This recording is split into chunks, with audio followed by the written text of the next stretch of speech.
A gente tende a pensar no casamento monogâmico como algo natural, né? Que sempre foi assim. Mas hoje vamos tratar essa instituição como ela realmente é. Um profundo e fascinante quebra-cabeça antropológico e psicológico. E a solução desse quebra-cabeça, olha só, pode ter mudado completamente o rumo da história. A grande pergunta que vai guiar nossa análise é exatamente essa. Por que a monogamia virou a regra em tantos lugares? Porque, acredite, se a gente olhar para a história da humanidade, ou até para os nossos parentes primatas, essa prática está bem longe de ser o padrão. A verdade é que o que parece super normal pra gente hoje é, na verdade, uma baita exceção. Pensa só, nenhuma outra espécie de primata que vive em grupos gigantescos como o nosso adota essa coisa de casamento monogâmico imposto pela cultura. Historicamente, a poligamia é que era o comum.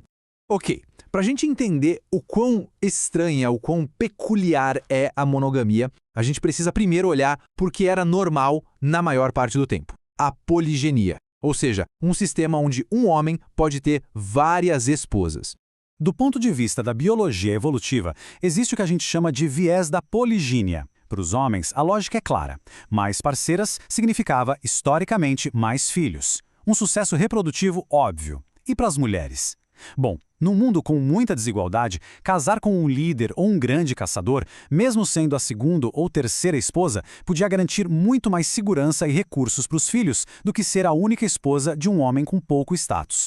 E não é achismo, não. Os dados históricos são impressionantes. Cerca de 85% de todas as sociedades agrícolas que a gente tem registro permitiam a poligenia.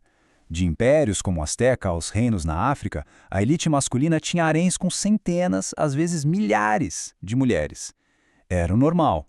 Só que tem um detalhe. Essa prática cria um problema social gigantesco, quase matemático. Pensa bem, se os homens do topo pegam todas as mulheres, o que acontece com a galera lá de baixo na pirâmide social?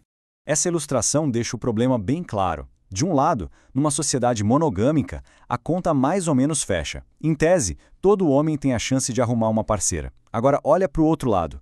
Numa sociedade poligínica, mesmo que seja uma poligínia moderada, as mulheres se concentram no topo da pirâmide. O resultado? Uma fatia enorme de homens na base fica sem perspectiva nenhuma de casar. E essa fatia não é pequena. Num cenário como esse que a gente está vendo, cerca de 40% dos homens simplesmente ficam sem parceiras. Isso cria um grupo enorme de jovens solteiros, frustrados e sem nenhuma participação no futuro daquela sociedade. Os demógrafos chamam isso de pool de homens excedentes. E aqui a gente entra na psicologia da coisa, que é o ponto central. Do ponto de vista da evolução, não ter a chance de se reproduzir é o pior cenário possível. Para um cara de baixo status nessa situação, ser cauteloso, jogar pelas regras, significa fracasso garantido. A única estratégia que resta é assumir riscos absurdos, violência, crimes, na esperança desesperada de dar um salto, de conseguir subir na vida e ter uma chance no mercado matrimonial. E olha, isso não é só teoria. A política do filho único na China acabou virando um experimento trágico, mas que prova esse ponto. Com a preferência cultural por filhos homens, a proporção entre os sexos ficou totalmente desequilibrada. E o que aconteceu quando essa geração de homens excedentes chegou na idade adulta? Adivinha? As taxas de criminalidade dispararam. O gráfico do crime acompanha quase perfeitamente o aumento do número de homens sem perspectiva de casamento. Tá, então como a monogamia resolveu esse problema? A resposta é surpreendente e nos leva direto para a biologia.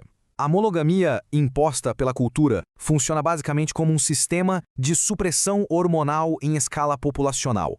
Para entender isso, vamos dar uma olhada nos pássaros. Em espécies monogâmicas, tipo o pardal cantor, quando o macho começa a cuidar dos filhotes, os níveis de testosterona dele caem vertiginosamente. Agora, em espécies poligênicas, a testosterona fica lá no alto porque ele precisa continuar competindo por novas parceiras. É uma resposta biológica direta ao sistema de acasalamento. O mais fascinante é que o mesmíssimo padrão acontece com a gente. Um estudo super importante nas Filipinas acompanhou vários homens jovens por anos.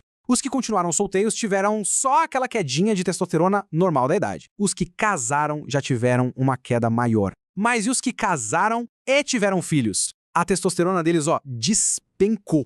O casamento e a paternidade literalmente mudam a nossa fisiologia. Essa citação é forte, mas ela resume a ideia de um jeito brilhante. Ao impor a monogamia para todo mundo, do rei ao camponês, e ao incentivar o pai a se envolver na criação dos filhos, a igreja cristã, talvez sem nem saber, criou um mecanismo que reduziu os níveis de testosterona em toda a população masculina da Europa. Foi uma espécie de domesticação hormonal em massa. E essa mudança hormonal não foi só no corpo, ela causou uma transformação profunda na psicologia masculina. Ela reorientou os homens daquela competição individual feroz para a cooperação em grupo.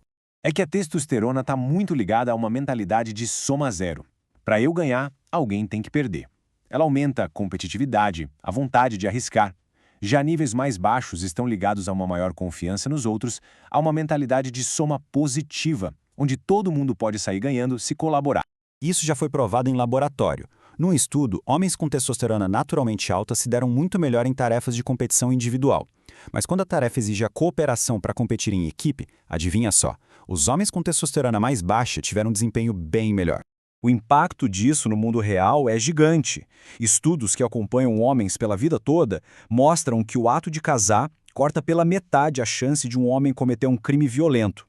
O casamento funciona como uma espécie de profilaxia marital, uma vacina social contra o comportamento antissocial.